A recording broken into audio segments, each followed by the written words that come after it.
صلوا عليه وسلموا تسليما اللهم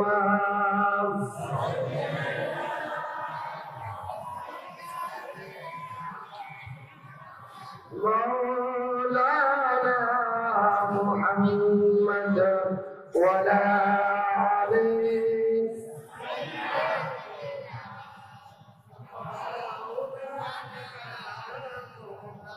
সকল পরিবারে গেল না দিকামালিহি কশাফত জাবি জামানিহি حسنت جميع خصاله صلوا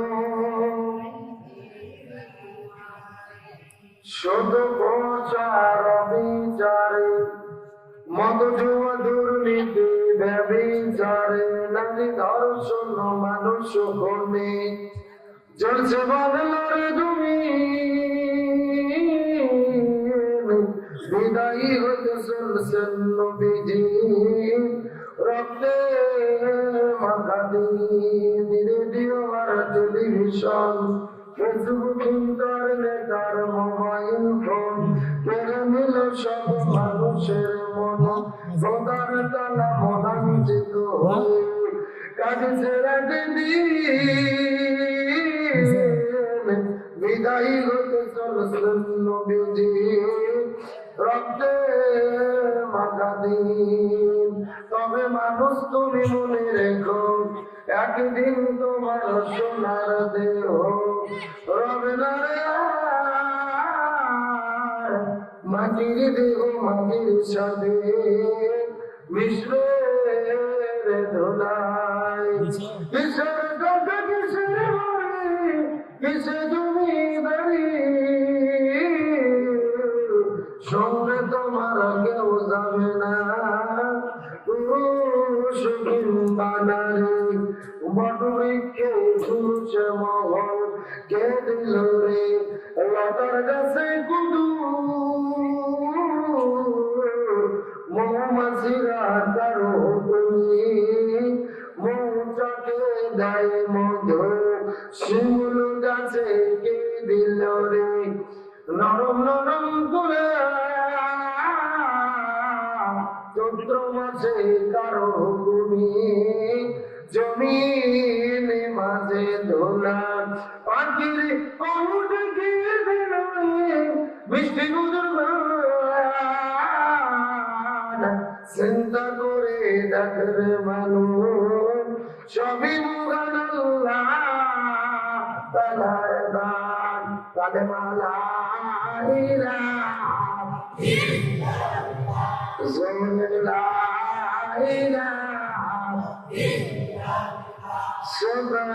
Subhanallah walhamdulillah la ilaha illallah zore la ilaha illallah পাহাড় পর্বত নদ নদী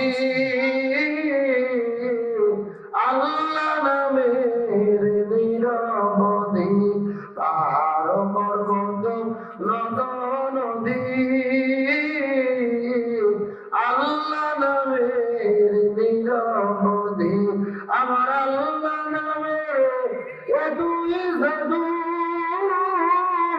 আল্লাহ নামে দুই মধু লুকিয়ে গেছেন হে আল্লাহ লা ইলাহা ইল্লাল্লাহ জোরে লা ইলাহা ইল্লাল্লাহ লা ইলাহা ইল্লাল্লাহ মুহাম্মাদুর রাসূলুল্লাহ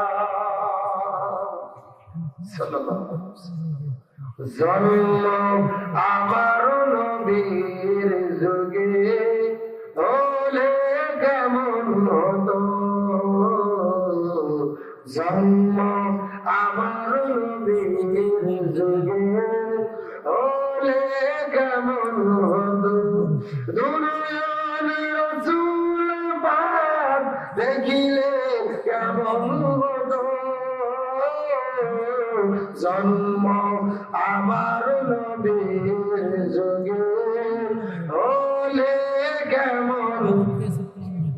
রাসূলের জামানায় যদি আমাদের জন্ম হতো ভালো হতো না খারাপ হতো? আমরা যদি রাসূলের সাহাবী হতে পারতাম ভালো হতো না খারাপ হতো? ওই রাসূলের মহব্বত আমাদের পরিচয়ের মধ্যে আছে না নাই? রাসূলের মহব্বত পরিচয়ের মধ্যে নিয়ে সবাই একজনও সবার মন্দ রাখছে না, সবাই সঙ্গে বলেন জন্ম আমার নবীর যুগে হলে কেমন হতো জন্ম আমার নবীর যুগে দুনয়নে রাসূল পাক দেখিলে কেমন হতো জন্ম আমার নবীর যুগে হলে কেমন। মাশাআল্লাহ সবাই জন্ম আমার নবীর যুগে হলে কেমন। আসুক ভেসে আজরতে বিলালের মধুর গান যে আজানে ছিল এমন দিন মুগ্ধ রহমান। আসুক ভেসে আজরতে বিলালের মধুর গান যে আজানে ছিল এমন দিন মুগ্ধ রহমান।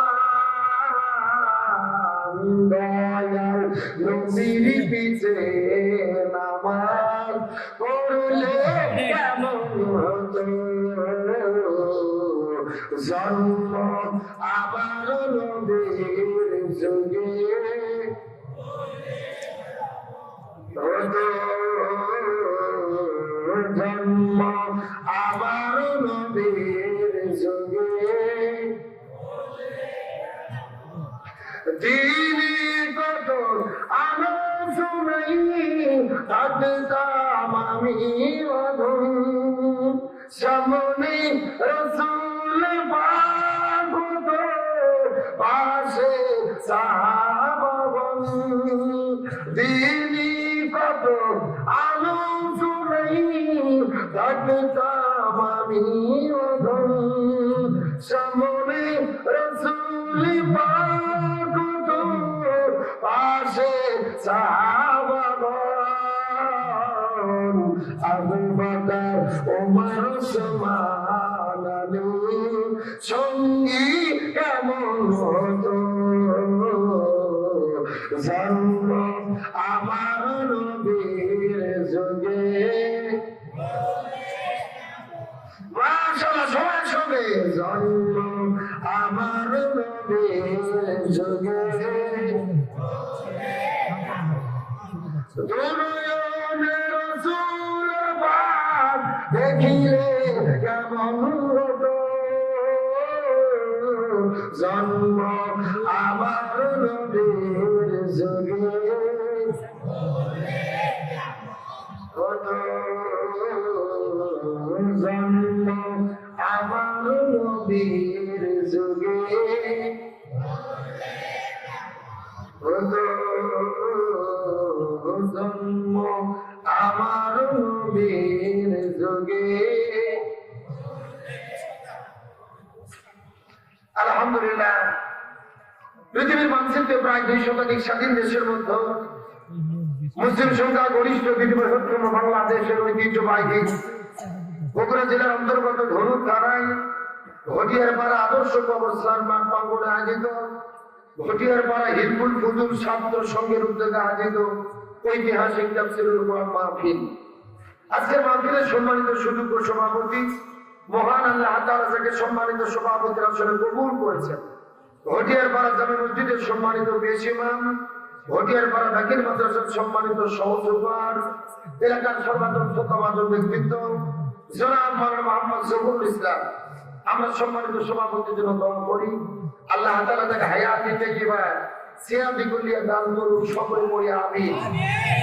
আজকের প্রোগ্রামের সম্মানিত সভাপতি বিশিষ্ট সমাজসেবক যারা মোহাম্মদ শাহজাহান আলী সরকার, আল্লাহ তাআলা তাকে দিনের জন্য কবুল করুন বলেন আমিন। আজকের প্রোগ্রামের সম্মানিত প্রধান অতিথি বিশিষ্ট সমাজসেবক সাতমাতা ফার্মেসির সম্মানিত সুযোগ্য স্বত্বাধিকারী, সুনামধন্য ব্যবসায়ী, আপনাদের এলাকার কৃতি সন্তান, আমার এলাকারই জামাই, কি বলেন আপনারা?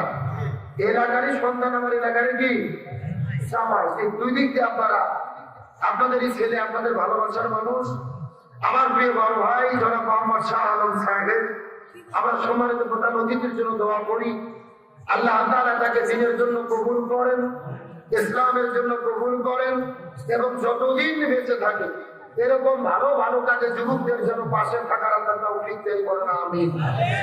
আজকে প্রোগ্রামের সম্মানিত বিশেষ অতিথি, সম্মানিত অতিথি, সমাজসেবক বিন্দু, অন্যান্য ওলামায়ে কেরাম, বিশেষ করে মেশার পূর্ব মুহূর্ত পর্যন্ত কোরআন এবং হাদিসের আলোকে দিনের অত্যন্ত গুরুত্বপূর্ণ আলোচনা করে শোনাবেন।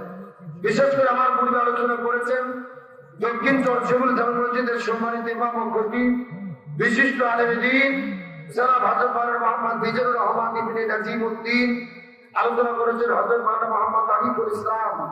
আমরা সমস্ত আলেমদের জন্য দোয়া করি আল্লাহ তাআলা আলেমদের কণ্ঠকে কোরআনের ময়দানে বিশ্বময় কবুল করুন বলেন আমিন। হদিয়ারপাড়া হিলফুল ফুতুল ছাত্র সংঘের যতগুলো সদস্য রয়েছেন আল্লাহ তাআলা প্রত্যেকটি সদস্যকে জান্নাতি যুবক হিসেবে কবুল করুন বলেন আমিন। এবং বিশেষ করে আমি তার মাধ্যমে দাওয়াত গ্রহণ করে আপনাদের নাম ফিরে এসেছি আমার একান্ত কাছের স্নেহের ভালোবাসার প্রিয় ভাই, আমাদের গ্রামের সন্তান আলামিন হোসাইন সহ যুব সমাজের যত সদস্য আছে আল্লাহ প্রত্যেকটি যুবককে জান্নাতি যুবক হিসেবে কবুল করুন বলেন আমিন। মঞ্চবর্তী বিভিন্ন শ্রদ্ধাভাজন ব্যক্তিবর্গ, আমার সামনে উপস্থিত দিনদার পরেশগার ইমানদার মধ্যে কি ভাইরা, পর্দার অন্তরালে অবস্থানরত মা এবং বোনেরা, সকলের প্রতি ছেলে মোতাবেক শুভেচ্ছা জ্ঞাপন করে এই মুহূর্তে আপনাদের কাছে জানতে চাচ্ছি, ও বগুড়াবাসী আপনারা সকলে কেমন আছেন?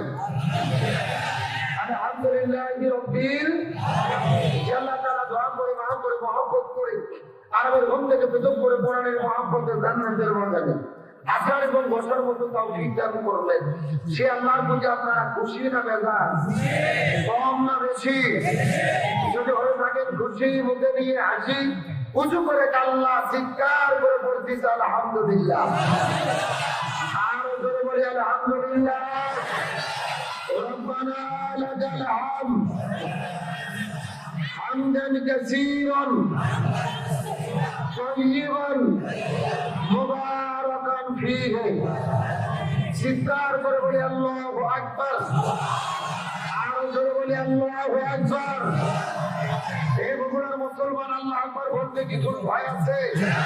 কোনো টেনশন আছে? এই বাংলাদেশে আল্লাহু আকবার বলতে ভয় ছিল, নারায়ে তাকবীর আল্লাহু আকবার স্লোগান দিতেও ভয় ছিল, যতদিন পর্যন্ত স্বৈরাচার হাসিনা বাংলাদেশে ছিল। আরো ধরে বলেন, এইরকম হাজার হাজার মানুষের দরকার নেই। 10 জন মানুষ যদি আপনাদের ধনুর থানার সামনে গিয়ে নারায়ে তাকবীর আল্লাহু আকবার স্লোগান দিতেন, কিছুক্ষণ পরে পুলিশ এসে গোলাগুলি শুরু করত। আর এইরকম মাহফিল করতে গেলে ডিসি অফিস, এসপি অফিস, এলাকার ছুটকে ফাটকে তেল দেওয়া গোয়েন্দার নেতার বাড়ি ঘুরতে ঘুরতে অন্তত 6 জোড়া করে স্যান্ডেল ক্ষয় হতো। তারপরও দেখা গেছে এক নেতার নাম পোস্টারে দিলে আর এক নেতার মন খারাপ, আর এক নেতার নাম পোস্টারে দিলে আর এক নেতার মন খারাপ। ওদের নিজেদের মধ্যে কুকুরের মতো কামড়া কামড়ির কারণে হাজারো কোরআনের মাহফিল বাংলাদেশে বন্ধ হয়েছে। আল্লাহ তাআলা সুস্থ সুন্দর একটি পরিবেশ দান করলেন, আমরা খুশি নেমে যান। চিৎকার করে বলেন যদি আল্লাহু আকবার। ওই সরকার ভারত থেকে বাংলাদেশ এসেছিলেন মূলত বাংলাদেশ থেকে ইসলাম এবং মুসলমানদেরকে শেষ করে দেওয়ার জন্য। তাই ধারাবাহিকতায় গত 16 বছরে আমরা দেখেছি বাংলাদেশের শিক্ষা ব্যবস্থার মধ্য থেকে কোরআন হাদিসের শিক্ষাকে কেটে দিয়ে তারা ঢুকিয়ে দিয়েছে বামদলের শিক্ষা। হাজার হাজার আলেমদেরকে জেলের মধ্যে বন্দী করেছে, তাদেরকে গ্রেফতার করে জঙ্গিবাদের নাটক করেছে। এমনকি যখন তাদের ক্ষমতার জের বড় হয়ে গেল তখন তারা চিন্তা করে দেখেছিল বাংলাদেশের সব চাইতে শক্তিশালী ইসলামী দল হলো বাংলাদেশ জামাত ইসলামী। 1 তারিখে তারা জামাত ইসলামকে নিষিদ্ধ করলো, আর 5 তারিখে ছিঁড়ে জুতো ছিঁড়ে শাড়ি পরে মামু বাড়ি দিল্লি পালাতে বাধ্য হলো। আপনি কি করতেছেন? না যদি শুধু সারা রাত তাহলে শুধু করে তোমার ধর্মের খবর না, না যতটুকু হয়েছে আলহামদুলিল্লাহ, তাহলে শুধু আবার আমি করবো দেওয়ার সুযোগ আছে না। এটা টাকাই যদি সারা রাত করেন তোমার ভালো করবো, কোন রকম কোনোদিন টাকা ভেঙে করবে, টাকা দিতে দেবেন না, বলবেন যে হুজুর যখন পাবে তখন দিয়ে দেবো না, দিতে হচ্ছে একবার কালেকশন করবে না, আর আমি করবো না। কোনো দিকে টাকা থাকে না, ওটা উঠে নেই, চুপচাপ ভদ্রভাবে মাত্রা বসে থাকেন, সাধারণ থাকেন। কি বলেন আপনারা? আমার দিকে লক্ষ্য করেন, গভীর মনোযোগ। ওই স্বৈরাচার ভারতে পালিয়ে যাওয়ার পরে ভারত থেকে আমেরিকা যেতে চেয়েছে, ভিসা পায় নাই। কানাডায় যেতে চেয়েছে, ভিসা পায় নাই। সিঙ্গাপুরে যেতে চেয়েছে, ভিসা পায় নাই। কোরআনের পাখি আল্লামা সাঈদী বলেছিল, এমন একটা সময় আসবে এই স্বৈরাচাররা পালানোর জন্য ইঁদুরের গর্জন খুঁজে পাবে না। ওই আল্লামা সাঈদী যেই বক্তব্যে বিদায় নিয়ে চলে গেছে, স্বৈরাচারদের সঙ্গে তার বক্তব্য 100% মিলে যাচ্ছে। গভীর মনোযোগ, ভালো করে বলছেন। বগুড়ার তৌহিদি জনতা ভারতে পালিয়ে যাওয়ার পরে কিন্তু ষড়যন্ত্র বন্ধ হয়নি। লন্ডন থেকে ষড়যন্ত্র চলতেছে, দিল্লি থেকে ষড়যন্ত্র চলতেছে। তার কারণ হলো স্বৈরাচার হাসিনা পালিয়ে গিয়ে হাসিনের যতটা না ক্ষতি হয়েছে, তার চাইতে বেশি ক্ষতি হয়েছে নরেন্দ্র মোদী। তার কারণ শেখ হাসিনা ছিল সোনার ডিম মারা হাঁস। কিসের ডিম মারা হাঁস? মানে বাংলাদেশে ডিম মারে মোদীর হাতে তুলে দিয়ে আসতো, ওরা ওখানে বসে বসে উপভোগ করতো। যখন সেটা হাতছাড়া হয়ে গেছে, ওদের মাথা পাগলা হয়ে গেছে। আমরা দেখেছি বাংলাদেশের পতাকায় আগুন ধরিয়ে দিয়েছে, আমাদের দূতাবাসের মধ্যে হামলা করেছে। তারা বলেছে বাংলাদেশে পেঁয়াজ দেব না, আলু দেব না, রসুন দেব না। আমরা বলেছি তোদের পেঁয়াজ, আদা, রসুন, আলু আমরা খাবো না। 15 দিন ওদের পেঁয়াজ আর আলু খাইনি। এখন ভারতে পেঁয়াজ হলো 1.5 টাকা কেজি, আলু হলো 2 টাকা কেজি। আলু আর পেঁয়াজ পড়তে যাচ্ছে, ভারতের কৃষকেরা আলু পেঁয়াজ রাস্তার মধ্যে ফেলে দিয়ে নরেন্দ্র মোদীর বিরুদ্ধে আন্দোলন করতেছে। আমাদের বগুড়ে একটা কথা আছে, অন্যের জন্য গর্ত খুললে ওই গর্তে নিজেকে করতে হয়। তার মানে আমাদের বিপদে ফেলাতে গিয়ে ওরা নিজেরাই বিপদের মধ্যে পড়েছে। চিৎকার করে বলেন, এগুলো কার খেলা? আল্লাহ তাআলা বলেন, তারাও ষড়যন্ত্র করে, আল্লাহর কৌশল অবলম্বন করে, তার কৌশল বিজয় হয়। এই বগুড়া মুসলমান গভীর মনোযোগ। ওই ফিলিস্তিনের গাজার ভেতরে ইসরায়েল আর আমেরিকা যৌথভাবে হাজারো মুসলমানদেরকে হত্যা করেছে, লাখো লাখো মুসলমানদের ভয় বাড়ি চালিয়ে দিয়েছে, ছোট ছোট বাচ্চাদেরকে শহীদ করেছে, সন্তানের সামনে বাবা আমাকে হত্যা করেছে, মসজিদ গুলো ভেঙে দিয়েছে। ওই ফিলিস্তিন গাজার ভেতরে লক্ষ লক্ষ মুসলমানদের বাড়িতে আগুন জ্বালিয়ে দিয়েছে। আল্লাহর কি খেলা? আজকে আমেরিকাতে আজাব শুরু হয়েছে, গজব শুরু হয়েছে। আমেরিকার লস অ্যাঞ্জেলেসে এমন দাবানলের আগুন শুরু হয়েছে, পুরো আমেরিকা আগুন দিয়ে দাও দাও করে জ্বলতেছে। এগুলো কার খেলা? কার ফয়সালা? একদিকে প্রচন্ড শীত, আঘাত থেকে তুষার পরে বরফ হয়ে যাচ্ছে রাস্তাঘাটে, আবার তার ভেতর মাটির নিচ থেকে দাও দাও করে আগুন বের হচ্ছে। আকাশ থেকে প্লেন দিয়ে, হেলিকপ্টার দিয়ে পানি ফেলাইয়া আগুন বন্ধ হচ্ছে না। লক্ষ লক্ষ মানুষ আগুনে পুড়ে গেছে, শহর থেকে বের করা হয়েছে। পুরো লস অ্যাঞ্জেলেস মনে হচ্ছে জাহান্নামের আগুনে জ্বলতে জ্বলতে ছাই হয়ে যাচ্ছে। আল্লাহ চোখের ভেতরে আঙুল দিয়ে আমেরিকাকে বুঝাইতে চাই, তোমরা ইসরায়েলকে ইন্ধন দিয়ে ফিলিস্তিনের মুসলমানদের বাড়িতে আগুন জ্বালিয়ে দিয়েছো, এটা বন্ধ করো। এই খেলা যদি বন্ধ না হয়, পুরো আমেরিকা আল্লাহ আগুন দিয়ে পুড়ে জ্বালিয়ে দেবে। প্রত্যেকটা ঘটনার মধ্যে শিক্ষা আছে না নাই? আল্লাহ কোরআন বলেছেন, এই পৃথিবীতে যত দুর্ঘটনা ঘটে, জাহারাল ফাসাদু ফিল বাররি ওয়াল বাহরি বিমা কাসাবাত আইদিন নাস, জলে এবং স্থলে যত দুর্ঘটনা ঘটে সব মানুষের 2 হাতের কামাই। যারা আমেরিকাতে সেটা ঘটছে, সেটা ওদের 2 হাতের কামাই। ইসরায়েল ইন্ধন দিয়েছে, অস্ত্র দিয়েছে, রকেট দিয়েছে, যে গাজার মুসলমানদের বাড়িয়ে শেষ করে দাও। ইসরায়েল আর আমেরিকা দিয়ে মুসলমানদের শেষ করেছে, মুসলমানেরা চোখের পানি ফেলে কেঁদেছে। গতকালকে একটা ভিডিও দেখলাম, তাদের বাড়িঘর সব জ্বালিয়ে দিয়েছে গাজাতে, উপর থেকে তুষার পড়তেছে। মুসলমান একটা মা, একটা বোন, তার 4-5টা সন্তান, ল্যাপ নেই, খাতা নেই, ঘুমানোর মতো জায়গা নেই, ছোট্ট একটা ঝুপড়ি ঘরের ভেতরে একটা কাপড় দিয়ে তার সন্তানদেরকে হেফাজত করার চেষ্টা করতেছে। আমার মনে করে এই গাজার উপরে অমানবিক অত্যাচার নির্যাতনের ফলাফল আল্লাহ তাআলা আমেরিকাতে খেলা দেখাচ্ছে।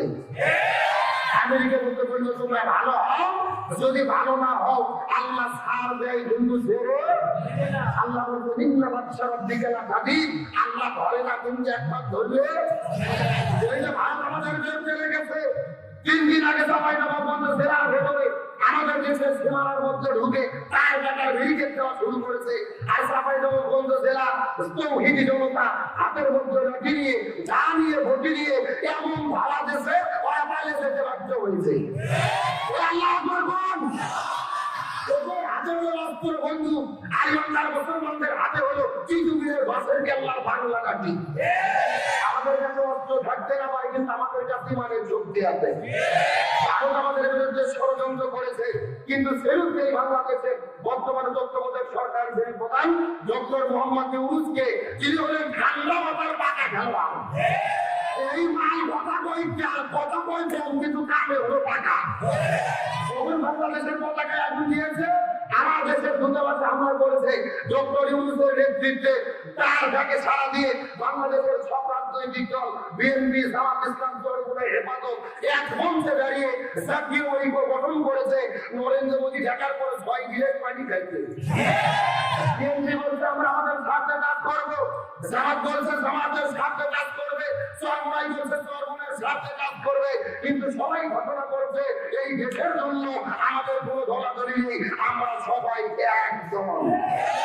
সুতরাং আজকের প্রোগ্রাম থেকে পরিষ্কার করে বলি, বগুড়ার তৌহিদি জনতা, এই বাংলার জমিনে 18 কোটি জনগণ রাজপথে নেমেছিল, স্বৈরাচার পালাতে বাধ্য হয়েছিল। আবার যদি ভারত আমাদের বিরুদ্ধে ষড়যন্ত্র করে, আমার দেশের সীমানা দখল করে নিতে চাই, বাংলাদেশের 18 কোটি জনগণ হাতে হাত রেখে মাথায় কাপড়ের কাপড় বেঁধে রাজপথে নামবো, জীবন দেওয়ার জন্য প্রস্তুত থাকবো। তারপরে আমার দেশের স্বাধীনতা সার্বভৌমত্ব 1 ইঞ্চি মাটি নিয়ে ওই ভারতের দাদা বাবুদেরকে আমরা সিজিবিলি খেলতে দেব না, দেব না, দেব না।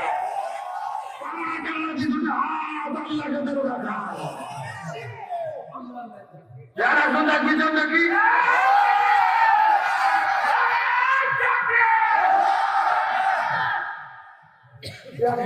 হবে ধরন ধরন পুরো স্লোগান দেন দেখি।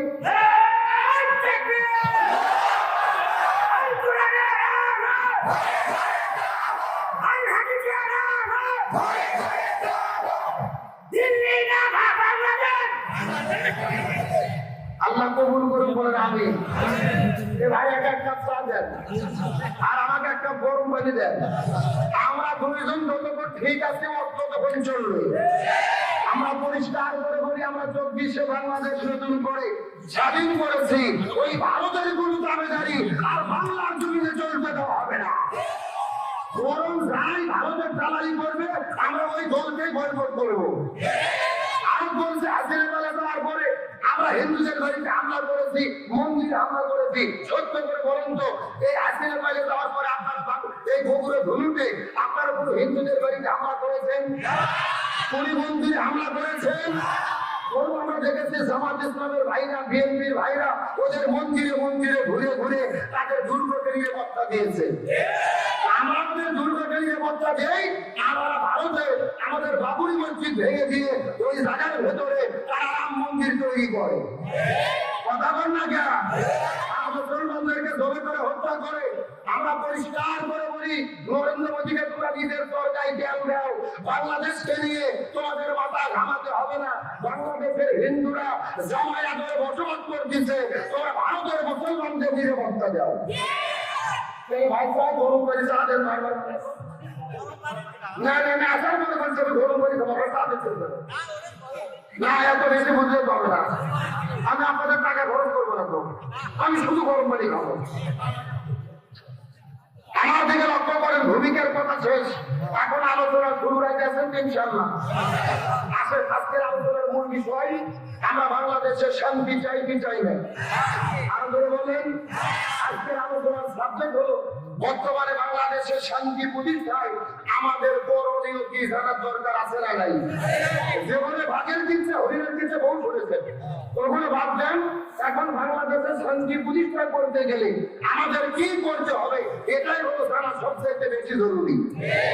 আমার দিকে লক্ষ্য করেন, 1947 সালে ভারত, বাংলাদেশ, পাকিস্তান আমরা ব্রিটিশদের কাছ থেকে স্বাধীনতা অর্জন করেছিলাম। উদ্দেশ্য কি? আমরা শান্তি পেতে চাই। দুর্ভাগ্যজনক ব্যাপার হলো আমরা শান্তি পেলাম না। 1971 সালে আমার দেশ স্বাধীন হলো, শান্তি পাওয়ার জন্য আমরা শান্তি পেলাম না। যার ফলশ্রুতিতে 2024 সালে আবারও ভিতর করলাম শান্তি পাওয়ার জন্য। আমরা কি শান্তি পাচ্ছি? তাহলে শান্তি পাওয়ার জন্য কি করা দরকার আমাদের জানার দরকার আছে না নাই? আমার বন্ধুগণ, মুসলমান ভাইরা, গভীর মনোযোগ। এই জমিনের ভেতরে আমার নবীর শান্তি কায়েম করার জন্য 17 বছর বয়সের ভেতরে এই জমিনের মধ্যে আমার নবী একটা দল গঠন করেছিল। যে দলের নাম হলো হিলফুল ফুজুল। কি নাম বললাম? এই বগুড়া ধর্মের মুসলমান, গভীর মনোযোগ।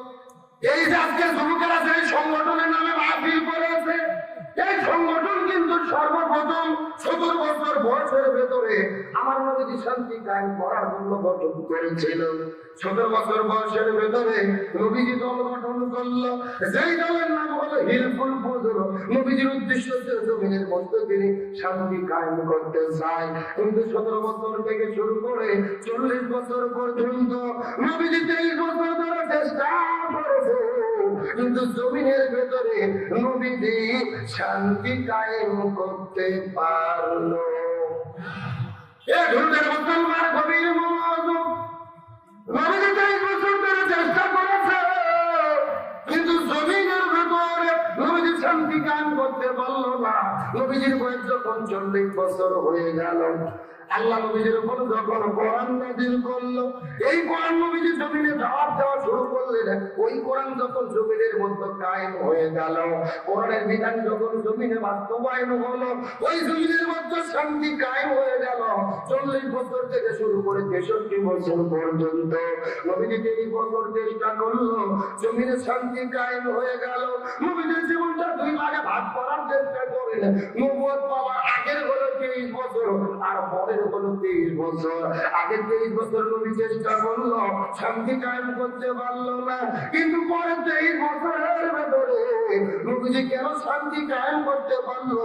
এর পেছনে কারণ হলো আগের 23 বছরের ভেতরে নবীজির কাছে দল ছিল, কিন্তু নবীজির দলের সংবিধান আল্লাহর কোরআন ছিল না। কথা কি বোঝা যায়? এ ভারতের বোঝেন, আপনার আমার মতো 2 জায়গায় ছুটতে পারতে হলো না। এলাকাতে আলগালা গোয়ান্দার নেতাও না, স্বয়ং বিশ্বনবী দল গঠন করে 23 বছর চেষ্টা করলো, জমিনে শান্তি কায়েম করতে পারলো। কারণ কি? নবীজির দল ছিল, কিন্তু দলের মধ্যে কিসের সংবিধান ছিল না? কোরআনের সংবিধান ছিল না। এখান থেকে বোঝা গেল বগুড়া ধুরুটের মুসলমান, এই বাংলাদেশে বর্তমানে যেই দলগুলো শান্তি কায়েম করার চেষ্টা করতেছে, শান্তি কায়েমের ঘোষণা দিচ্ছে, ওই দলের দ্বারা শান্তি কায়েম হবে না। সেই দল আল্লাহর কোরআনের সংবিধান দিয়ে পরিচালিত হয় না। কথা কি ক্লিয়ার না? ভেজাল আছে? ভাই, সেই দল নিজেরাই কোরআন দিয়ে চলে না, ওদের নিজেদের ভেতরেই তো আপনার দৌড়াদৌড়ি করে, মারামারি করে, গুজোগুজি করে কুকুর দেয়। কথা বলেন, কথা বলেন। গভীর মনোযোগ বোঝার চেষ্টা করবেন। আপনি যদি মুসলমান হন, আপনার জন্য দল করা ফরজ, নামাজ রোজা হজ যাকাত যেমন ফরজ, ইসলামী আন্দোলন করা তেমনি রূপে ফরজ। আল্লাহর কোরআন বলেছেন, ওয়াতাসিমু বিহাবলিল্লাহি জামিআন ওয়া লা তাফাররাকু। তোমরা যদি মুসলমান হও, এই জমিন ইসলামী আন্দোলন করো, আল্লাহর রশিকে ঐক্যবদ্ধভাবে ধরো। আল্লাহর কোরআন বলেছেন, ওয়ালতাকুম মিনকুম উম্মাতুন ইয়াদউনা ইলাল খায়র ইয়ামুরুনা বিল মারুফ ওয়া ইয়ানহাউনা আনিল মুনকার। মুসলমানদের মধ্যে 2টা দল থাকবে, মুসলমানদের ভেতরে অবশ্যই একটা দল থাকবে যারা ভালো কাজের আদেশ করবে, অন্যায় কাজে বাধা দেবে। আল্লাহ কোরআন বলেছেন, আল্লাযীনা ইন মাক্কান্নাহুম ফিল আরদি আকামুস সালাহ ওয়া আতাউজ যাকাত ওয়া আমারু বিল মারুফ ওয়া নাহাউ আনিল মুনকার। ওই মুসলমান দল যদি ক্ষমতায় যায়, চারটি কর্মসূচি বাস্তবায়ন করবে। 1 নম্বর নামাজ বাধ্যতামূলক করবে, 2 নম্বর যাকাত ভিত্তিক অর্থনীতি কায়েম করবে, 3 নম্বর ভালো কাজ চালু করবে, 4 নম্বর মন্দ কাজ বন্ধ করবে। ক্ষমতায় যাওয়ার পরে এই 4 কর্মসূচি যারা বাস্তবায়নের ঘোষণা দেবে, তাদের পক্ষেই আমাদেরকে থাকতে হবে। বক্তব্যকে আপনি শোনাব যুক্তিবাদী না আল্লাহ? শুরু হয় আয়াত নম্বর 41। তার চিৎকার করে বলেন, দল যদি বড়াই লাগে কিসের দল করবো? রাজনীতি যদি করতেই হয় কিসের রাজনীতি করবো? আল্লাহর কোরআন বলেছেন, ওমাইয়াবতাগি গায়রাল ইসলামি দীনান ফালা ইউকবালা মিনহু ওয়া হুয়া ফিল আখিরাতি মিনাল খাসিরিন। হে মুসলমানেরা, গভীর মনোযোগ। কোরআন মানতে যদি কেউ বিয়ে করে, এই বিয়ে আল্লাহর দরবারে কবুল হবে না। কোরআন মানতে যদি কেউ ব্যবসা করে, এই ব্যবসা আল্লাহর দরবারে কবুল হবে না।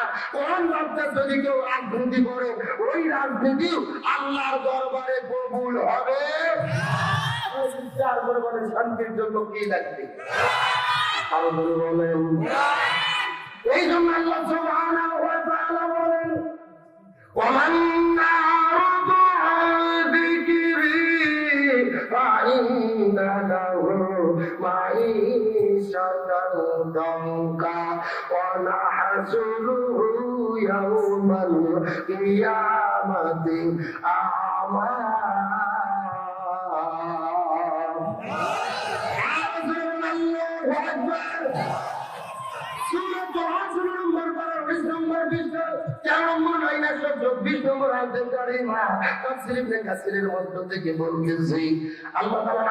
পৃথিবীর মানুষেরা এই জমিনের ভেতরে ব্যক্তি, পরিবার, সমাজ, রাষ্ট্র, রান্নাঘর থেকে শুরু করে সংসদ ভবন পর্যন্ত যদি তোমরা শান্তি কায়েম করতে চাও, কোরআন মাধ্যমে যদি কেউ জীবন পরিচালনা করে, এদের জীবনের মধ্যে আমি আল্লাহ তাআলা কোনো শান্তি রাখবো না, বরং মাঈশাতান দানকা, তাদের জীবনটা অশান্তিতে ভরে দেব। আর কিয়ামতের ময়দানে যারা কোরআন মেনে চলবে না, হাসরের ময়দানে আমি আল্লাহ তাদের 2 চোখগুলোকে অন্ধ করে হাসরের ময়দানে ওঠাবো। নাউযুবিল্লাহ বলেন। যারা কোরআন মেনে চলবে না, তাদের জীবনে অশান্তি দেবে কে? আর হাসরের ময়দানে তাদের 2 চোখকে টানা করে হাসরে কে উঠাবে? সুতরাং শান্তি যদি পেতে চাই, কিসের দরকার? এই জন্য আল্লাহর কোরআন বলেছেন, ফামান তাবিয়া হুদায়া ফালা খাউফুন আলাইহিম ওয়ালা হুম ইয়াহজানুন। লক্ষ্য করুন, কে যা বলে গেছে আব্দুল সালাম যুক্তিবাদী। আমি যুক্তি দিয়ে কিছু কথা আপনাদেরকে বুঝাই। মনে করেন বাংলাদেশে ঢাকা শহরে বিশাল বড় একটা পানির ট্যাঙ্কি আছে। যেরকম কিসের ট্যাঙ্কি? ওই ট্যাঙ্কির মধ্যে থেকে পাইপ দিয়ে বাংলাদেশের 64টা জেলায় পানি সাপ্লাই দেওয়া হয়। কিন্তু ট্যাঙ্কির ভেতরে একটা মরা বিরাট মরিয়ে পড়ছে, বন্ধ উঠে আছে। একটা পাইপ আস্তে আস্তে আস্তে আপনাদের পুকুরে ঘুরুতে উঠে এসেছে। এখন বলেন তো, পাইপ দিয়ে যে পানি বের হচ্ছে, ওই পানি ভালো না বন্ধ? একটু জোরে বলেন। এখন বন্ধুরা পানি বের হওয়ার পরে বগুড়া জেলাতে যত হুজুর আছে, ইমাম, মসজিদ, ফকির, মুফতি, মুহাদ্দিস, সব আলেমদেরকে ডেকে বলা হয়েছে, এই হুজুরের বুঝছিলা, এই যে ঘুমধারা পানি বের হচ্ছে, তোমরা ফু দিয়ে দিয়ে পরিষ্কার করো। কথাই বোঝা যায়? আচ্ছা বলেন তো, পরিষ্কার হবে? আপনাদের বগুড়া জেলার হুজুর তো দূরের কথা, কাবা শরীফে ইমামতে দেশে পানি ফু দেয়, পানি পরিষ্কার হবে? আচ্ছা বলেন তো, পানি পরিষ্কার করতে গেলে কি পরিষ্কার করা লাগবে? ওই ট্যাঙ্কি পরিষ্কার করা লাগবে, এটাকে বুঝেছেন? এবার আসল ওয়াজ শোনেন, আসল ওয়াজ। এই বাংলাদেশের শান্তি প্রতিষ্ঠার একটা ট্যাঙ্কি আছে, যার নাম হলো সংসদ ভবন। আরো ধরে বলেন। আর ওই সংসদের ভেতর থেকে বাবার আইন, দাদার আইন, চাচার আইন, খালার আইন, কুকুর আইন, কালমার্সের আইন, লেনিনের আইন, পুতিনের আইন, সক্রেটিসের আইন, প্লেটোর আইন, ধর্মনিরপেক্ষতাবাদ, জাতীয়তাবাদ, সোশ্যালিজম, ক্যাপিটালিজম, ভারতের আইন, ব্রিটিশের আইন, মানব রচিত তন্ত্র মন্ত্রকে জুতো এবং ঝাঁটাপিটা করে যতদিন পর্যন্ত এই গরমে বাংলাদেশ পরিচালিত না হবে, তত ততদিন পর্যন্ত এই জমিনের ভেতরে শান্তি আসতে পারে না।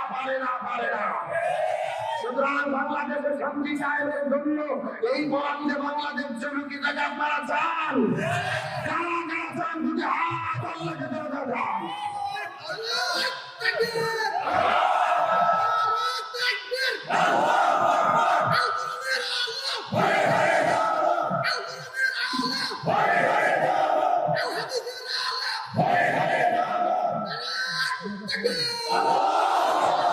আল্লাহ কবুল করে বলেন আমিন। একেবারে সোজা কথা, জমিনদার আইন চলবে তাই। আল্লাহর জমিন আল্লাহর আইন কায়েম করা ছাড়া কখনো শান্তি আসতে পারে? তারা সিদ্ধান্ত করে বলেন শান্তির জন্য কি লাগবে? কোরআন জমিনে না আসলে কখনো শান্তি আসতে পারে? কিন্তু গত 16 বছরে আমরা দেখেছি এই কোরআনের পক্ষে যারাই ছিল তাদের বিরুদ্ধে ষড়যন্ত্র হইতে নাকি হয় নাই। আধার আলেমদেরকে জেলের মধ্যে বন্দী করেছে, কোরআনের পক্ষে আল্লামা সাঈদীকে বিদায় করে দিল, ষড়যন্ত্র করে হত্যা করলো। তারা চেয়েছিল সাঈদীর মাহফিলে লক্ষ লক্ষ মানুষ হয়, সাঈদীকে শেষ করে দেয়, তাহলে মাহফিলে আর লক্ষ লক্ষ লোক হবে না। কিন্তু আল্লাহর কি খেলা, আল্লামা সাঈদী আগে মাহফিলে আসলে লোক হইত 1 লাখ, আর এখন আসারি মাহফিল করলে লোক হচ্ছে 20 লাখ। আল্লাহ আকবার বলেন। কোথাও 20 লাখ, কোথাও 25 লাখ, কোথাও 15 লাখ, কোথাও 10 লাখ। কোরআনের পাকে আল্লামা সাঈদী বলেছিল লাখ লাখ লোক আমার মাহফিলে আছে, এটা আমার আকর্ষণে নয়, এটা হলো আল্লাহর কোরআনের আকর্ষণে। আল্লামা সাঈদীর বক্তব্য মিলছে নাকি মেলে নাই? এই যে গত 2 দিন আগে মাহফিল করেছে আজারি ভাই, সিলেটের এমসি কলেজ মাঠে 20-25 লক্ষ মানুষের উপস্থিতি, এমনকি জাতীয় দলের ক্রিকেটাররা এমরুল কায়েস, মেহেদী হাসান মিরাজ, আশরাফুল সহ খেলোয়াড় পর্যন্ত আজারির ভক্ত, আজারির সঙ্গে দেখা করার জন্য হোটেলে গিয়ে তার সঙ্গে সৌজন্য সাক্ষাৎ করেছে। আল্লাহ আকবার বলো। আজারিকে ভালোবাসে এই দেশের খেলোয়াড়রা, এই দেশের চাকরিজীবী ব্যবসায়ী, রাজনৈতিক ভাবে পরিচয় আলাদা থাকতে পারে, কিন্তু আজারি হলো বাংলাদেশের 18 কোটি মানুষের পরিচয় টুকরা। আজারি আমার দেশের মানুষের মুসলিম উম্মার সম্পদ। কিন্তু ভাই যখন তার জনপ্রিয়তা বেড়ে যায়, এর বিরুদ্ধে ষড়যন্ত্র আছে না নাই? আজারি এই জনপ্রিয়তা থেকে কিছু লোকের শরীরে চুলকানি শুরু হয়েছে। যারা আল্লামা সাঈদীকে হত্যার ষড়যন্ত্র করেছিল, তারাই আজকে নতুন করে আজারির বিরুদ্ধে ষড়যন্ত্র শুরু করেছে। আরে ভাই, যাদেরকে ধরতে গেলে কিছু হুজুরা পর্যন্ত আজারির বিরুদ্ধে ফতোয়া দিচ্ছে, বলতেছে আজারির ওয়াজ শোনা জায়েজ নাই, মানবায় 11 ওয়াজ শোনা জায়েজ। কারণ কি? ওই ওয়াজ করে আর প্যান্ডেলে লোক নাই, কুত্তাও ভরে না। এই কথা কর না। আর আজারি মাহফিল বলে 20 লাখ যায়, ওর অন্তর জ্বলে জ্বলে। সবার ফতোয়া খুঁজে পায় না, বলে আজারির ওয়াজ শোনা যাবে না। আজারি মোনাজাত করেছে, বিলাপ করেছে, কাহিনী বলতে ধরুন কেন করলো না? আমরা পরিষ্কার করে বলি, আজারির যে সম্মান আর সরলতা আল্লাহ দিয়েছে, তোমাদের চুল পেলে উঠে কোনো লাভ নাই। বেশি চুল পাইলে জায়গা মতো পাগলা মলম লাগাও, না হলে বাংলাদেশের জনগণ তোমাদের উচিত শিক্ষা দেবে। কিন্তু আজারির বিরুদ্ধে ষড়যন্ত্র গভীর মতলব সিলেট মাহফিলে আজারি শেষ পর্যন্ত কথা বলতে পারেনি। 50 মিনিট আলোচনা করে ওয়াজ শেষ করে দিয়েছে। কিছু লোক প্যান্ডেলের মধ্যে ঢুকে ঝগড়া বিবাদ করেছে। ওই স্বৈরাচারের দোসরেরা ষড়যন্ত্র করে ভেতরে হট্টগোল তৈরি করে তারা চাচ্ছে একটা মাহফিলে বিশৃঙ্খলা করে আজারি মাহফিল যেন বন্ধ করে দেওয়া হয়। এই ষড়যন্ত্র আমাদের গভীর মনোযোগকে ভালো করে বোঝা লাগবে। আজারি ভাই যখনই এক মাহফিলে বলেছিল একদল খাইয়া গেছে, আর একদল খাওয়ার জন্য রেডি হয়েছে। আচ্ছা বলেন তো, আজারি কি কোনো দলের নাম বলছে? কোন দলকে টার্গেট করে বলেছে? কিন্তু কিছু কিছু লোকের শরীরে চুল করে শুরু হয়েছে। তার মানে আমাদের গৌরে একটা কথা আছে, চোরের মন। কোন চোরের মন? একজন বলতেছে কে খাটে দিছে, কে ও লাভজন বলতেছে কলা খাইনি। তার মানে বোঝা যাচ্ছে ওরা আসল কলা খোর। আর একজন আমরা বলতে বলতেছি এক নেতা হুজুর হুজুর একটি নাম বলতেছে আধার নাম আধার। শেষ আমাদের প্রণাম তাদের পক্ষে কথা বলতেছে। আমি ওই নেতাকে বলতে চাই, আজারিকে যত মানুষ ছেলে তোমার মতো নেতা বাংলাদেশের কুকুরও ছেলে না। আর তুমি আজারির বিরুদ্ধে বক্তব্য দিচ্ছ, আজার নাম আজার, তুমি আজারকে চেনো না? পরিষ্কার করে বলি, আজারকে কোন দলের দিকে ফেলে দেবেন না, কোন দলের ত্যাগ লাগবেন না। আজার বাংলাদেশের 18 কোটি মানুষের পরিত্যাগ টুকরা। আমাদের তাদের সময়ের সম্পদ আপনার খামাকে ক্যাবিনেটের দিকে টেনে নিয়ে তাকে বিতর্কিত করার চেষ্টা করবেন। আমার মনে বলে আজারির বিরুদ্ধে তারা বক্তব্য দেওয়া শুরু করেছে, তারাই আজারির মাঠ ফিরে গিয়ে পরিকল্পিত ভাবে বিশৃঙ্খলা করার চেষ্টা করতেছে। সুতরাং আজাদি মাহফিল থেকে আমাদের সচেতন থাকতে হবে। আর বাংলাদেশের আইন সবাই আমরা যদি একদম ধরেন আজারিত মানুষ আজারিকে ফেরত এরা ভুল হতে পারে না। আমাদের একদিকে হবো কাটুমার হাওয়া, এরা একটা ভুল করার জন্যই তো আমরা সামনে থেকে পৃথিবীতে এসেছি। তার মানে আমার বাবা মাও ভুল করছে, আমরা ভুল করতে যে ভুল করতে দেখে আপনি তার বিরুদ্ধে ভুল করে দেবেন। একটা গ্যাসের মধ্যে দুধ আছে, দুধের মধ্যে যদি মশা পড়ে আপনাকে দুধ ফেলে দেবেন না মশা ফেলে দেবেন? সেই মশা ফেলতে সেই রকম দুধ খান। আজারের যদি তুমি বিস্তৃত হয়েও থাকে, হিংসা না করে কাছে রেখে তাকে সমালোচনা না করে এই যে সবকে সংশোধন করে দেন, তার বিরুদ্ধে রাখবেন না। আল্লাহ তাকে কবুল করেছে, আপনার জন্ম দিয়ে চায়না কথার কোনো লাভ নাই। বরং আমরা নিজেরা দৌড়াদৌড়ি করলে ইসলামের আরো ক্ষতি হবে। এই সব বিশেষের নতুন করে যে প্রেক্ষাপট তৈরি হয়েছে, আমরা বাংলাদেশের আইন থেকে একতাবদ্ধ হই, আর কোন জালেম আলেমদের উপরে জুলুম করতে পারবে না। আর আমরা নিজেরা যদি দৌড়াদৌড়ি করি, ওই শরীরে আর দেশে ঢুকবে। আমি ছেলেদের কাছে আছি, যে কোনজন সব করে ঢুকে করতে পারি। আমরা বলছি ম্যাডাম আপনি আসেন, আপনি সব করে ঢুকবেন, আর আমরা আপনাকে ভোট করে আইনা ঘরে ঢুকে দেবো। এই কথা বল না কেন? সব করে ঢুকবে, আমরা কি ফিডার খাবো, আঙুল চুষবো, আমরা কোথায় ঢুকে দেবো? তুমি এইবার আইসা বহু ক্ষমতা পাইবা না।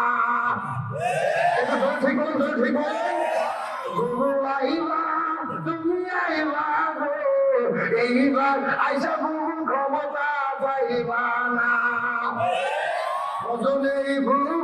কাদের টাকার অবস্থা খারাপ করবে যে বাবার আগুন আগে লাগুন সামনে আছে না। নেতা কর্মী সব ছেলের ভেতর আছে ঘরের উপর, কখন জানি আছে গ্রেফতারি পরোয়ানা। তুমি আইবা গো এইবার আইসা দিনের মেলা। কথা বলে আল্লাহর কোরআন বলেছে বুঝিবালাই কোমল কিসাস। জীবনের পরিবর্তে জীবন, হাতের পরিবর্তে হাত, পায়ের পরিবর্তে পা, চোখের পরিবর্তে চোখ। এই আয়াতে ডিজিটাল ঘরটা হলো আয়না ঘরের পরিবর্তে আয়না ঘর। তার কারণ বলেন আয়না ঘরকে আমরা তৈরি করেছিলাম, আইন করেছে আমাদের প্রিয় ভাই ব্রিগেডিয়ার আমান আজমি ব্যারিস্টার আরমানকে 13 বছর ধরে আয়না ঘরে বন্দি করে রেখেছে। সূর্যের আলো দেখতে যায়নি, বাইরের বাতাস দেখতে যায়নি, এমনকি আনন্দ করে হতো গান বাজাইয়া আসাম পর্যন্ত শুনতে দিত না। সুতরাং ডক্টর ইউনূস সরকারকে বলবো, স্বৈরাচারের যত এমপি মন্ত্রী গ্রেপ্তার হয়েছে এদের জেলে রেখে জামাই আদর করলে হবে না, এদের প্রত্যেককে আয়না ঘরে বন্দি করে রাখতে হবে। আমার কথার সঙ্গে কি একমত? আলোচনা কি চলবে? শেষ পর্যন্ত থাকবেন ইনশাআল্লাহ? দেখি থাকবেন না, কারাগারে একটু হাত তোলেন।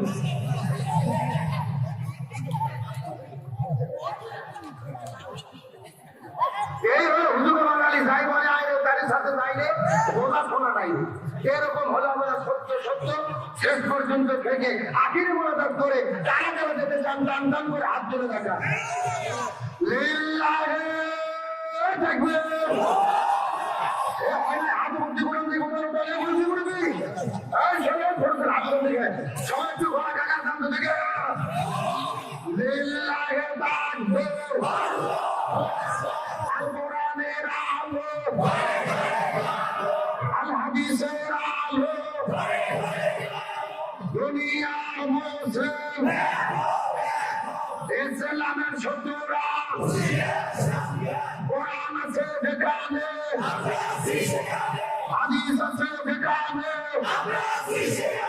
লিল্লাহি তাকবীর। আলহামদুলিল্লাহ বলেন। আপনারা সবাই কিন্তু হাত ধরে কথা করলে শেষ পর্যন্ত থাকবেন। এখন না থেকে যদি উঠে চলে যান, কথা ভঙ্গ করা কিসের লক্ষণ? আপনারা কি মুনাফিক হতে চান?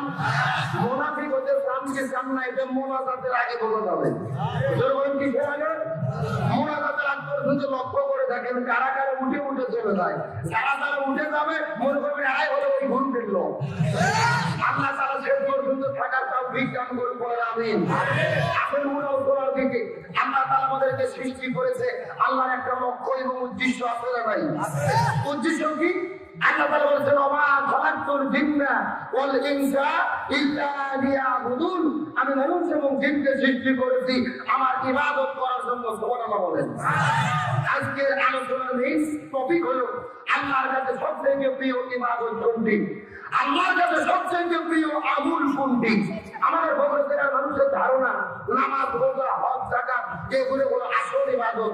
গভীর মনোযোগ, নামাজ রোজা হজ যাকাত যেগুলো অবশ্যই আসল ইবাদত। তবে আল্লাহর কাছে সবচেয়ে প্রিয় ইবাদত হলো এই জমিনের ভেতরে কোরআন বিজয়ের আন্দোলন করা, ইকামতের দিনের কাজ করা, কোরআন প্রতিষ্ঠার আন্দোলন করা। এখন আপনাদের মনের মধ্যে প্রশ্ন আসতে পারে, হুজুর সারা জীবন শুনলাম নামাজ রোজা হজ যাকাত এগুলো হলো আসল ইবাদত, আর আপনি বলছেন কোরআন প্রতিষ্ঠার আন্দোলন ইকামতের দিনের কাজ করা হলো আল্লাহর কাছে সবচেয়ে বেশি প্রিয়, কারণ কি? আমার কিছু লক্ষ্য করেন। আমি কিন্তু যুক্তি আপনাদেরকে দেই। বলেন তো বাংলাদেশের তাবলীগ নামে একটা দল আছে না নাই? আরেকটু জোরে বলেন। আচ্ছা বলেন তো তাবলীগের কি কোনো বিপদ বাংলাদেশে আছে? মসজিদে মসজিদে যাই, মানুষদেরকে নামাজের জন্য ডাকে, ভাই নামাজ পড়েন বহুত ফায়দা বহুত নেকি। আচ্ছা বলেন তো তাবলীগের কোনো বিপদ? আচ্ছা বলেন তো বাংলাদেশে নামাজ পড়লে কি কোনো বিপদ হয়? হজ করলে বিপদ হয়? যাকাত দিলে বিপদ হয়? বলেন তো বাংলাদেশে জিকির পার্টি আছে না নাই? কথা হয় না। আরে ভাই বাংলাদেশে যত জিকির চলে এত জিকির পৃথিবীর কোনো জগৎ চলে না। এইরকম দিন ওই রকম তরিকা ওই রকম মুড়ি ওই রকম জিকির আছে না নাই? আমি কি একটা বলবো আল্লাহ খাজা বাবা বিশ্বরুল খাজা বাবা ওই তোরের কেবলা জালাল তোমার জন্য কান্দে বাবা লক্ষ জাগের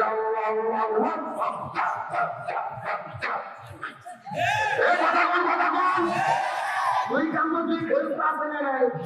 দুই ফেরস্তা কম ভাগ করে শুধু যাচ্ছে কামড়াচ্ছে। আল্লাহ বলতে কে ফেরস্তা করুন যাচ্ছে কামড়াও কেন? ফেরস্তারা বলতেছে আল্লাহ আমরা তো বুঝতে পারিনি দেখবো কি কে কোরআন হাদিসের মধ্যে হকামুখী কোথাকুতি কোন জিকির আছে? জিকিরের ফরজ ইবাদত, দরকার কি ইবাদত?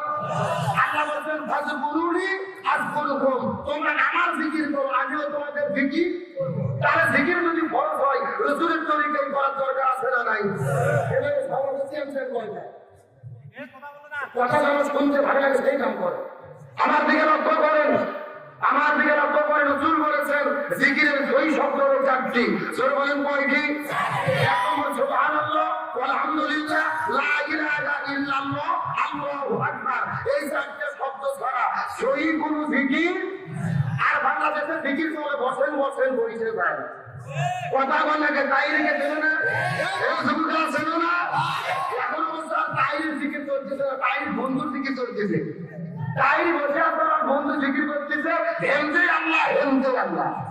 কথা বল মুর্শিদ আমার দুই সাথী মহি মাজানে গলা মালা বানাইয়া ধীরে ধীরে টানে হেমদে আল্লাহ হেমদে আল্লাহ।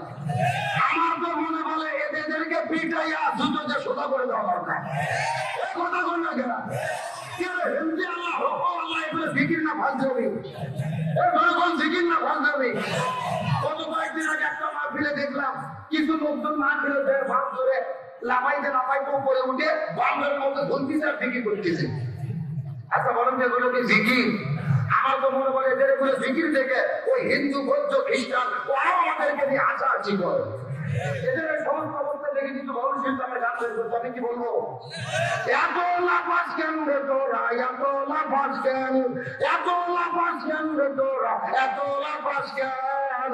লাফাইয়া খোদারে পাইলে আগে পাইতো ব্যাগ। বলছে লাভ মারে বলে যদি আপনার কাছে যাওয়া যেত, মানুষের আগে ধ্যান আপনার কাছে দিত। আমার দিকে লক্ষ্য করে হাসার জন্য বলি নাই, জিকির সম্পর্কে আলোচনা করা আপনাদের মধ্যে আমার উদ্দেশ্য নয়।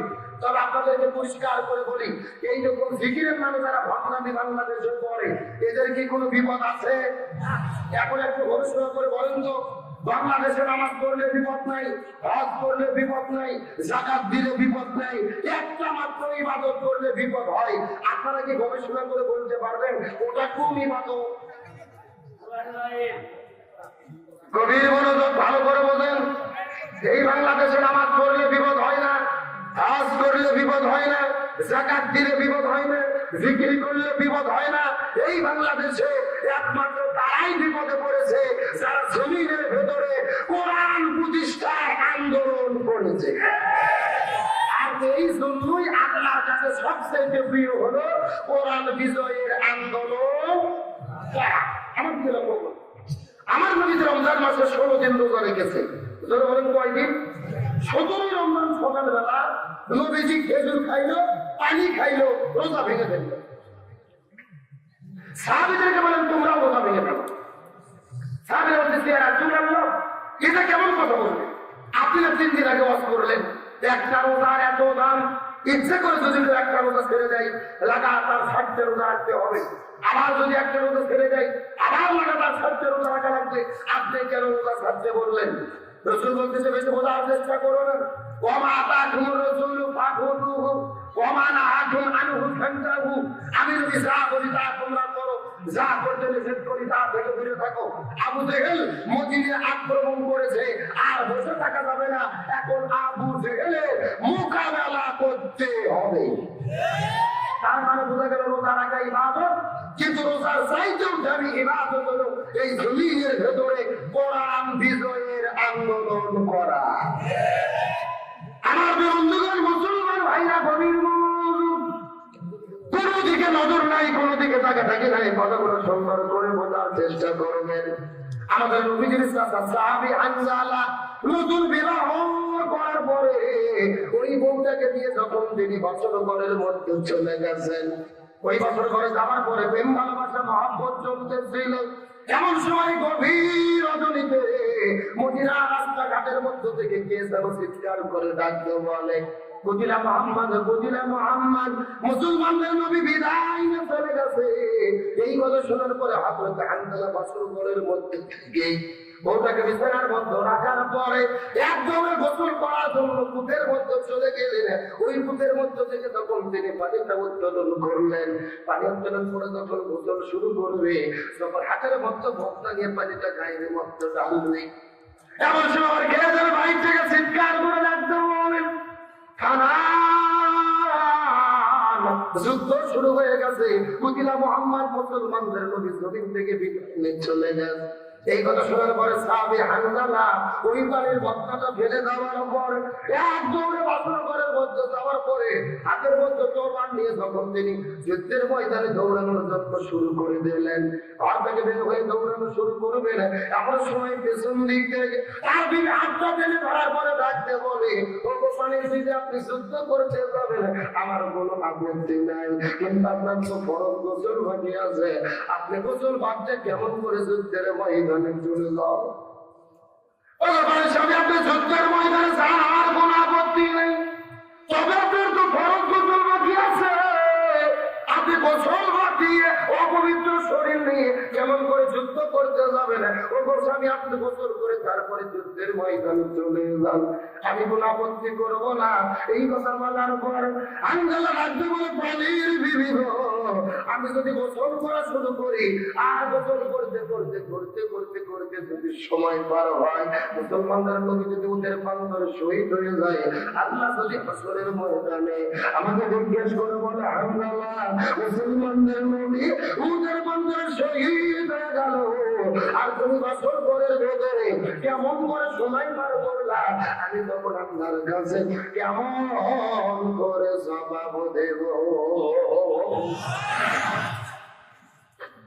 এই কথা বলার পর সাহাবী হানজালা হাতের মধ্যে তরোয়াল নেওয়ার পরে বছর ঘর থেকে বের হওয়ার পরে দৌড়াইতে দৌড়াইতে দৌড়াইতে চলে গেলেন উহুদের ময়দানে। যাওয়ার পরে যখন তিনি যুদ্ধটা শুরু করে দিলেন, যুদ্ধ করতে করতে করতে করতে ফজর নামাজের আজানো হয়ে গেল। যেহেতু তার ফরজ গোসল বাকি ছিল, ফজরের নামাজটা তিনি পড়তে পারলেন না। ফজর কাজা হয়ে গেল, জোহরটাও কাজা হয়ে গেল, আসরটাও কাজা হয়ে গেল। এক নয় দুই নয়, একদিকে ফরজ গোসল বাকি আছে, অন্যদিকে 3 ওয়াক্ত ফরজ নামাজ তিনি কাজা করে ফেললেন। চিৎকার করে বলেন তো দেখি কয় ওয়াক্ত? আরো জোরে বলেন। এক লোকের মুসলমান গভীর মনোযোগ, কোনো দিকে নজর নাই। একদিকে তিনি ফরজ গোসল বাদ দিয়েছেন, অন্যদিকে তিনি 2 ওয়াক্ত ফরজ নামাজটা কাজা করার পরে যুদ্ধ করা শুরু করলেন। আসর নামাজ পড়ে যুদ্ধ করতে করতে লক্ষ্য করে দেখা গেল কয়েকজন কাফেরকে জমিনের মধ্য থেকে বিদায় করে দেওয়ার পরে মাগরিবের নামাজের কিছু সময় হয়, পিছন দিক থেকে একটা কাফের যাওয়ার পরে হামজার কাঁধের উপর চিৎকার করে জোরে একটা আঘাত করেছে। ওই দরবারের আঘাত খাওয়ার পরে হামজারা মাটির মধ্যে পড়ে গেলেন। ঝরঝর ঝরঝর করে রক্ত পড়া শুরু হলো। রক্ত পড়তে পড়তে পড়তে পড়তে পড়তে কিছুক্ষণ পরে দেখা গেল ওই বাস্ত্রঘরের মধ্য থেকে উদের প্রান্তরে আসার পরে সাহাবে হামজালা শহীদ ওই বিদায় নিয়ে চলে গেলে।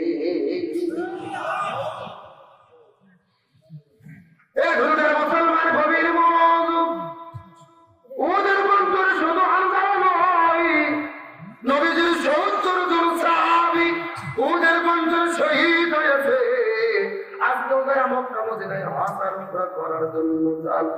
ওদের প্রান্তরে গেলেই কিন্তু লক্ষ্য করে দেখতে পারবেন উহুদ পাহাড়ের পাদদেশে একই জায়গার ভেতরে 70 জন সাহাবীর কবর কিন্তু একই জায়গার মধ্য দিয়ে রাখা হয়েছে। আমার নবীজি বড় দয়া করে করে, মায়া করে করে, মহব্বত করে করে, আমার নবীজি বড় কান্না করে করে একই জায়গার ভেতরে 70 জন সাহাবীকে কবরস্থ করে রেখেছি। ওই মদিনা যাওয়ার পরে লক্ষ্য করে দেখতে পারলাম ওই মদিনার মধ্যে হাজার হাজার পাহাড় দেখা যায়। কোন পাহাড় কিন্তু এতটা লাল না, উহুদ পাহাড়কে যত পরিমাণ লাল দেখা যায়, কোন পাহাড় এত লাল না উহুদ পাহাড়কে যত পরিমাণ লাল দেখা যায়। আমি মদিনার মানুষদেরকে জিজ্ঞেস করে বললাম, এ মদিনার মানুষেরা, এই মদিনার ভেতরে হাজার হাজার পাহাড়ের ভেতরে এই উহুদ পাহাড় এত পরিমাণ লাল কেন দেখা যায় বলো তো দেখি। মদিনার মানুষেরা ডাকতে বলে, হুজুর আমরা পূর্বপুরুষদের কাছে শুনেছি, কিতাবের মধ্যে পড়েছি, আমাদের নবী যখন উহুদ যুদ্ধের দিনে যুদ্ধ করা শুরু করেছিল, পেছন দিক থেকে একটা কাফের যাওয়ার পরে তার মাথার মধ্যে যখন ধরে আঘাত করেছিল, নবীর মাথার হেলমেটটা ভেঙে তাদের মধ্যে ঢুকে পড়েছে, চন্দন মুবারকটা শহীদ হয়ে গেল। ধরধর ধরধর ধরধর করে যখন রক্ত পড়া শুরু করলো, একটা ফোঁটা রক্ত যখন মদিনার মধ্যে পড়েছে, পুরো মদিনা থরথর থরথর থরথর করে কাঁপা শুরু করেছে।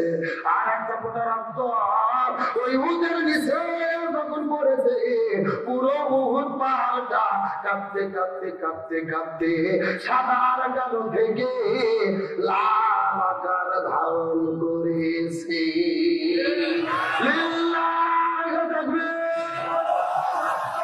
আমি নবীর চিনিলাম কি হলো করিলাম, আমি নবীর চিনিলাম কি হলো করিলাম, ভাষমে ঢালিলাম ঘি,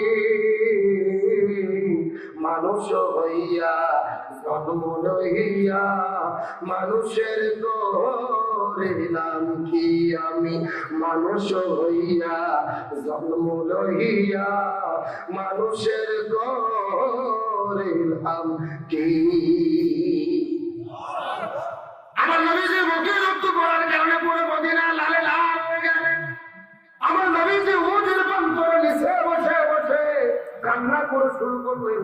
নবীজি মদিনা শহরের দিকে লক্ষ্য করে দেখতে বললেন, একটা সুন্দরী মদিনা শহর থেকে বের হওয়ার পর কান্না করতে করতে উহুদের ময়দানের দিকে দৌড়ে দৌড়ে দৌড়ে দৌড়ে ছুটে আসছে।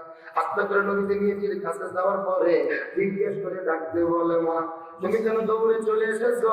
তোমার হাতের মধ্যে মেহেদি, পায়ের মধ্যে মেহেদি। নবীদের বুঝতে বাকি রইল না, এই মেয়েটি বাসর ঘরের মধ্য থেকে যুদ্ধের ময়দানে ছুটে এসেছে।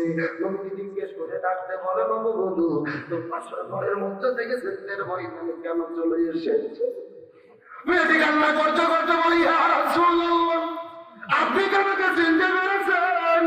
আমি তো সেই মেয়ে, গতকালকে বিকেল বেলা আপনার সাথে হামজালার সঙ্গে আপনি সেই ব্যক্তিকে বিবাহ করে দিয়েছিলেন। আপনার কি মনে পড়ে? আপনি তো আপনার চাচা হামজালার সঙ্গে সেই মেয়েকে বিয়ে করে দিয়েছিলেন।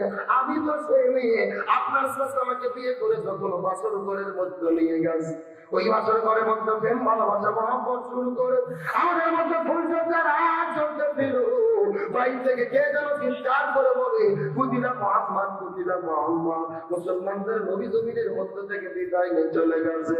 ইয়া রাসূলুল্লাহ, এই কথা শোনার পরে আমার স্বামী বাসর ঘর থেকে যুদ্ধের ময়দানে চলে এসেছে। নবীতে আমি খবর পেয়েছি আমার স্বামী নাকি জমিনের মধ্য থেকে বিদায় নিয়ে চলে গেছে। আমার স্বামী খবর পেয়েছে আমার স্বামী নাকি শহীদ হয়ে, কিন্তু আপনি ভুল বুঝবেন না, আমার স্বামী বিদায় নিয়ে চলে গেছে। এই জন্য আমি কান্না করি না। আমার কান্না করার কারণ হলো আমার স্বামীর ফরজ গোসল বাকি আছে, আমার স্বামীর ফরজ গোসল বাকি আছে। ও নবীজি, আপনার কাছে চাওয়া হলো আপনি আমার স্বামীর জন্য গোসলের ব্যবস্থাটা করে দেবে। লিল্লাহি তাকবীর। এ ভগবান